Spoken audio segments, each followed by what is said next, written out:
नमस्कार दोस्तों, स्वागत है आपका न्यूज का सहज चैनल पे। आज का हमारा टॉपिक है खाद्य श्रृंखला, खाद्य जाल और जैव आवर्धन। तीन टॉपिक है, तीनों ही हमारे पाचन तंत्र का महत्वपूर्ण हिस्सा है।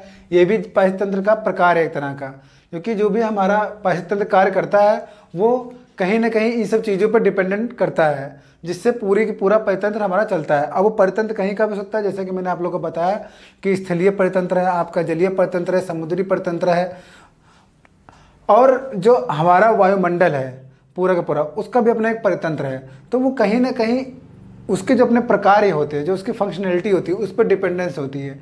अब वो जो डिपेंडेंसी होती है वो छोटी छोटी जो हमारे जो टर्मोलॉजी हम लोग पढ़ते हैं उस पर डिपेंड करती है। तो उसी के अंतर्गत हम लोग खाद्य श्रृंखला को पढ़ते हैं, उसी के अंदर हम लोग खाद्य जाल को पढ़ते हैं, उसमें प्राइमेट सिस्टम जो हमारा पूरा का पूरा है, जो ऊर्जा का प्रवाह है उसे पढ़ते हैं। जैव आवर्धन हो गया, वो किस तरह से कार्य करता है किसी परितंत्र के अंदर, किसी पाचन तंत्र के अंदर, उसको हम लोग देखते हैं।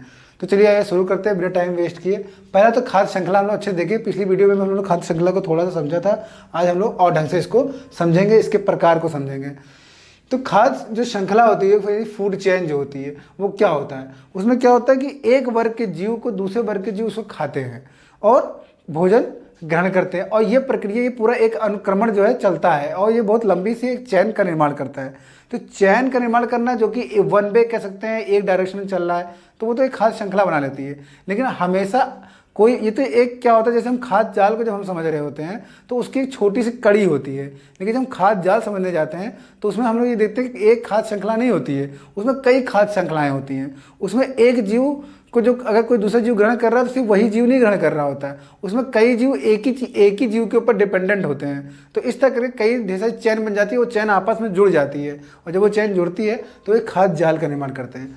तो यहाँ पर देखेंगे कि एक दूसरे को खाने वाले जीवों का अनुक्रमण, अनुक्रमण मतलब एक पूरा क्रम, जो एक श्रृंखला चल रही है, वही हमारे क्या करती है, खाद्य श्रृंखला का निर्माण करती है, फूड चेन का निर्माण करती है।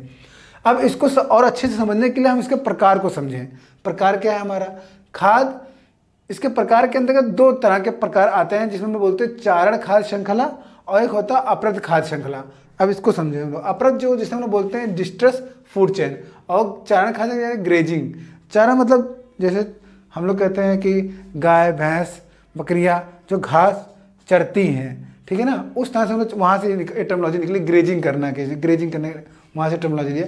तो ग्रेजिंग फूड चेन में क्या होता है, पौधे के भागों का उपयोग करके जो खाद्य श्रृंखला प्रारंभ हो रही हो, कह सकते हैं ये सबसे इनिशियल होता है, प्राथमिक जो चरण होता है, समझ लीजिए एक तरह से किसी खाद्य श्रृंखला का यही होता ही है, मतलब स्टार्टिंग ही यहीं से होती है, फिर आगे चीज़ें जुड़ती हैं उसके आगे जाके। तो पौधे के भागों का उपयोग करके खाद्य श्रृंखला प्रारंभ जब हो रही हो, मतलब खाद्य यानी मतलब शाकाहारी, मतलब कि जो स्वपोषी पौधे हैं उनसे खाद्य श्रृंखला का प्रारंभ हो रहा है, तो वो हमारे चारण खाद्य श्रृंखला का हिस्सा यानी ग्रेजिंग फूड चेन का हिस्सा बन जाती हैं वो उधर। अब इसको अच्छे समझे डायग्राम, इसको इस तरह देखिए कि घास है, घास को खा रहे हैं टिड्डे, खा रहे हैं टिड्डे को पंछी खा रहे हैं, और पंछी कोई छोटा पंछी है उसको बाज खा ले रहा है या गिद्ध खा ले रहा है, ठीक है। तो ये एक क्या बनी, एक खाद्य श्रृंखला हमको देखने को मिल रही है, जो कि चारण का हिस्सा है, चारण खाद्य श्रृंखला। चारण क्यों? क्योंकि वो पौधे के हिस्से से, मतलब पौधे को खाने वाले जीव से शुरुआत हुई है, ठीक है। तो पहले घास को खाया टिड्डे ने, टिड्डे को खाया पंछी ने, फिर बात, तो ये था चारण का। अभी ये बना के दे दिया जाए और पूछ लिया जाए कि ये किस प्रकार की खाद्य श्रृंखला है, तो आप कहेंगे ये ग्रेजिंग फूड चेन है, यानी चारण खाद्य श्रृंखला है। जो नेक्स्ट प्रकार है हमारा वो अपृत खाद्य श्रृंखला है। ये सबसे अंतिम कड़ी होती है किसी भी खाद्य श्रृंखला की, इस तरह से कह सकते हैं। यानी क्षय होते प्राणियों, क्षय होते प्राणियों मतलब जो मृत प्राणी होते हैं, या क्षय होते पादप शरीर, यानी पेड़ पौधे जब मृत हो रहे होते हैं, डेड हो रहे हों, के मृत जैविक पदार्थों से आरंभ होता होकर सूक्ष्म जीवों में पहुंचती हैं, और सूक्ष्म जीवों में पहुंचती है, और एक तरह से पूरा एक जैव रासायनिक चक्र चलता है, जो मैंने आप लोग को बताया था स्टार्टिंग में, ठीक है। तो जो ये अंतिम कड़ी होती है तरह से किसी भी खाद्य श्रृंखला की बात कर रहे हैं, तो खाद्य श्रृंखला की उदाहरण के लिए जैसे कचरा हो गया, स्प्रिंग टेल यानी कीट हो गए, और स्प्रिंग टेल को छोटी मकड़ियाँ खा रही, कोई मांस मच्छी है मकड़ी है उसको खा रही है। तो ये एक नया चैन बन रहा है, जो सबसे अंतिम चैन माना जाता है किसी भी खाद्य श्रृंखला का। कोई भी चेन बन रही है, उस चेन की अंतिम कड़ी ये कह सकते हैं इस तरह से, ठीक है। तो इसे बोलते हैं अपरद खाद्य श्रृंखला, यानी डिस्ट्रेस फूड चेन बोला जाता है।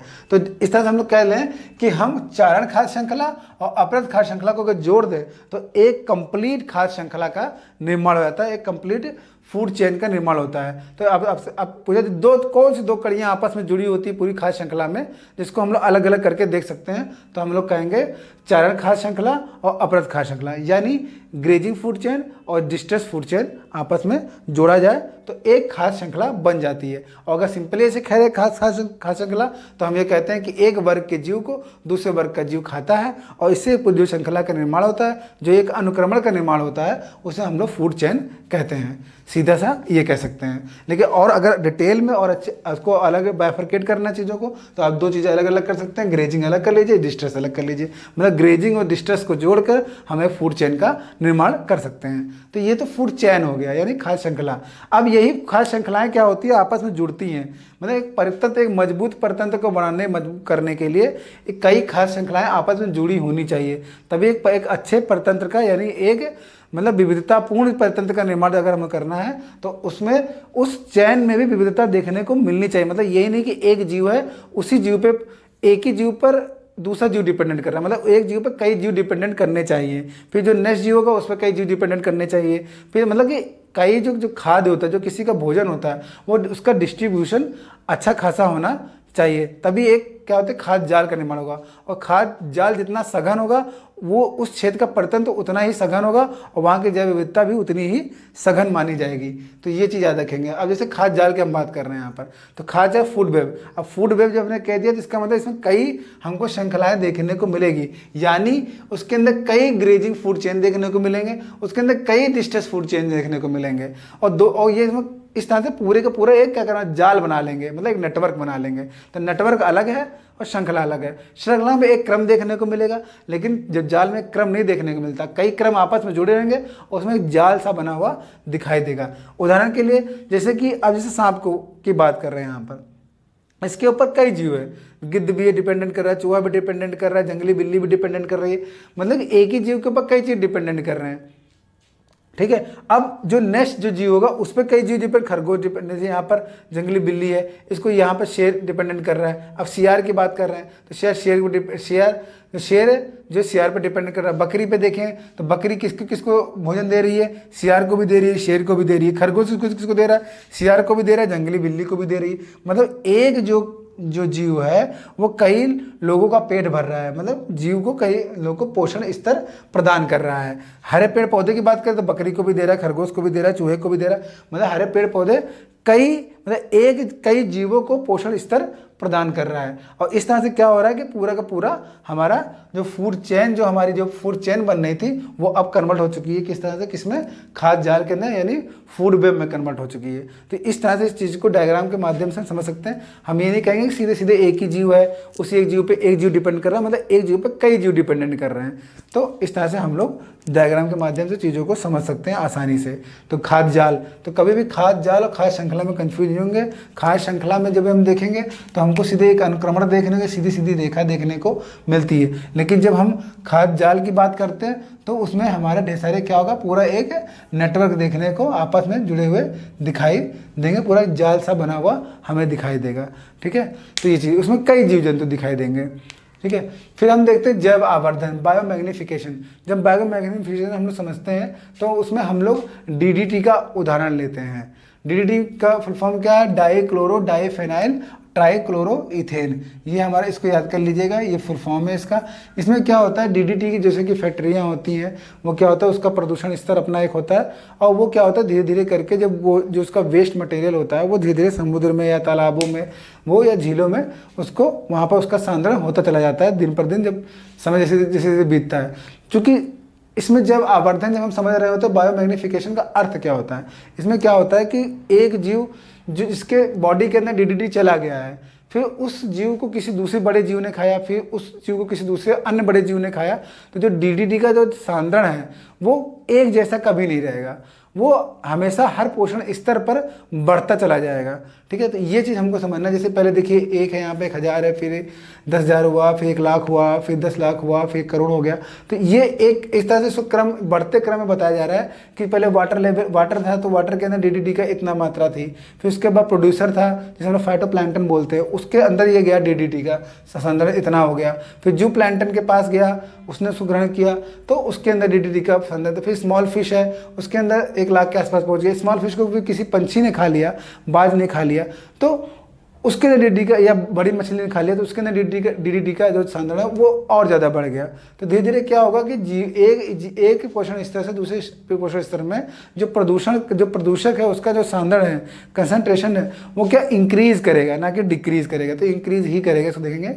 जिसे समझे कि इसमें क्या होता है, प्रदूषक जैसे जैसे एक पोषण स्तर से दूसरे पोषण स्तर पर जाते हैं प्रदूषक, और प्रदूषक के रूप में कोई प्रदूषक हो सकता है वो, लेकिन हमने यहाँ पर डीडीटी का उदाहरण लिया है। क्यों ऐसा लिया है? क्योंकि डीडीटी का जो होता है ये होता है वसा के अंदर जो होता है, बॉडी का जो टिश्यू होता है उसके अंदर ये जमा होता चला जाता है, इसको ये खत्म नहीं होता जल्दी, इसलिए इसको अच्छे समझते हैं।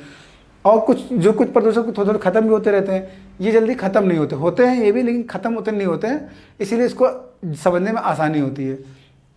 तो एक प्रदूषक एक पोषण स्तर से दूसरे पोषण स्तर पर जाते हैं तो वैसे वैसे उनका सांद्रण भी बढ़ता जाता है। अब जैव आवर्धन होने के लिए, अगर जैव आवर्धन हो रहा है, जैव आवर्धन यानी जो प्रदूषण स्तर है वो एक स्तर से दूसरे स्तर में जा रहा है, एक जीव से दूसरे जीव में जा रहा है, जो उसका सांद्रण बढ़ रहा है, तो ये चीज़ होने के लिए, ये प्रोसेस पूरे प्रॉपरली होने के लिए चार तत्वों की आवश्यकता होती है। 4 तत्व कौन कौन से हैं? एक तो पहले नंबर, तो उस प्रदूषक का दीर्घ स्थायित्व होना चाहिए, यानी ऐसा ना हो जैव निम्नीकरण नहीं होना चाहिए उसका। जैसे हम प्लास्टिक की बात करें तो ये जैव निम्नीकरण है क्या? नहीं, जैव निम्नीकरण नहीं है, ये खत्म नहीं होता आसानी से, ठीक है ना। वैसे डीडीटी भी, ये जैव निम्नीकरण नहीं है ये, ठीक है ना। तो इसका दीर्घ स्थायित्व होना चाहिए उस पदार्थ का। उसकी गतिशीलता होनी चाहिए, गतिशीलता मतलब वो ट्रांसफॉर्मेशन होना चाहिए, एक बॉडी से दूसरी बॉडी में वो पहुंच जाए, ठीक है। तो उसका, और विभिन्न प्रकार के वसा में विलयशीलता, वसा के अंदर विलयशीलता उसकी होनी चाहिए, और उसी वसा के अंदर उसकी सक्रियता दिखनी चाहिए। तो ये 4 चीज़ें इसके अंदर किसी भी जैव का आवर्धन, जब बायोमैग्निफिकेशन होता है किसी प्रदूषक का, तो वो चीज़ होनी चाहिए। अब कोई भी ऐसा प्रदूषक हो गया जो आसानी से घुल जाए, फिर या समय के साथ थोड़े समय में समाप्त हो जाए, तो उसका जैव आवर्धन नहीं माना जाएगा। उसे जैव आवर्धन का मतलब होता है कि किसी प्रदूषण स्तर का जब एक स्तर से दूसरे स्तर में वो ट्रांसफॉर्म होता है या पहुंचता है, तो उसका सांद्रण घटने के बजाय बढ़ना चाहिए हमेशा। ये चीज़ ध्यान देंगे। उस चीज़ को देखिए, मैंने डायग्राम के माध्यम से बताया। पहले 1 था, फिर 1,000 हुआ, फिर 10,000 हुआ, फिर 1,00,000 हुआ, फिर 10,00,000, फिर 1 करोड़। इस तरह से क्या सांद्रण देख रहे हैं कि एक जीव से दूसरे जीव में बढ़ा। यहाँ समुद्र का मैंने लिया है, समुद्र में देखिए वाटर है, वाटर में 1 था वैल्यू, फिर जो प्रोड्यूसर में जो छोटे छोटे पेड़ पौधे हुए, उस जो फाइटोप्लैंक्टन हुए उनके अंदर सांद्रण डीडीटी का कुछ और हुआ, जू प्लैंक्टन में गया तो उसका सांद्रण बढ़ गया और हो गया, फिर स्मॉल फिश ने खाया उसको, उसके अंदर सांद्रण कुछ और हो गया, मतलब बढ़ गया, मतलब फिर स्मॉल फिश को बड़ी फिश ने खाया, मान लीजिए वेल ने खा लिया, तो उसके अंदर सांद्रण और ज़्यादा हो गया।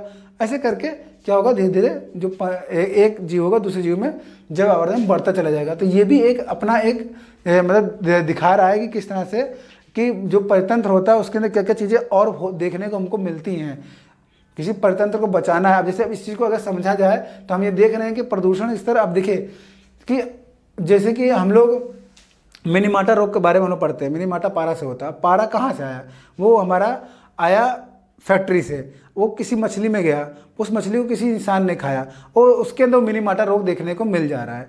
तो वो क्यों ऐसा हो रहा है? क्योंकि जैववर्धन हुआ तभी तो हुआ। अगर जैववर्धन नहीं हुआ, बायोमैग्निफिकेशन नहीं होता, तो ऐसा क्यों होता ये रोग? क्योंकि इसका मतलब वो जो पारा जो प्रदूषक है, वो फैट में जो फैट जो है किसका, मछली का जो फैट है उसके अंदर कहीं ना कहीं वो मतलब उसका कंसंट्रेशन उसका हो जा रहा है, और जब कोई इंसान उसको खा रहा है तो उसकी बॉडी में पहुंच रहा है, वो रोग उत्पन्न कर रहा है, मिनीमाटा रोग उत्पन्न कर रहा है। तो ये चीज़ परितंत्र से तो फैल रहा है। ये जो समस्या निकल के आ रही है वो किसी परतंत्र, किसी जो परितंत्र का निर्माण हुआ उसी के अंदर से तो आ रहा है। अगर जब इस चीज़ को समझ रखें तो वो चीज़ भी हम उसको रिलेट करके उसको समझ सकते हैं कि हाँ, ये चीज़ें किसी परतंत्र का हिस्सा बन सकती हैं, होती हैं, पहले से उपस्थित होती हैं।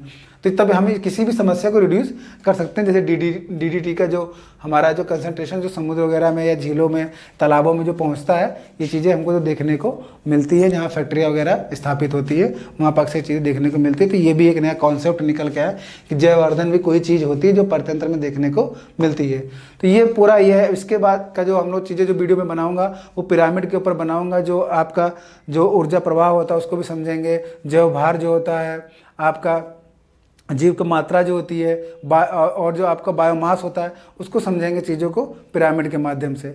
तो उम्मीद करता हूँ पूरा का पूरा वीडियो आपको अच्छा लगा होगा, इसलिए इस वीडियो को अधिक से अधिक लाइक करें, शेयर करें, सब्सक्राइब करें। आज के लिए इतना ही, धन्यवाद।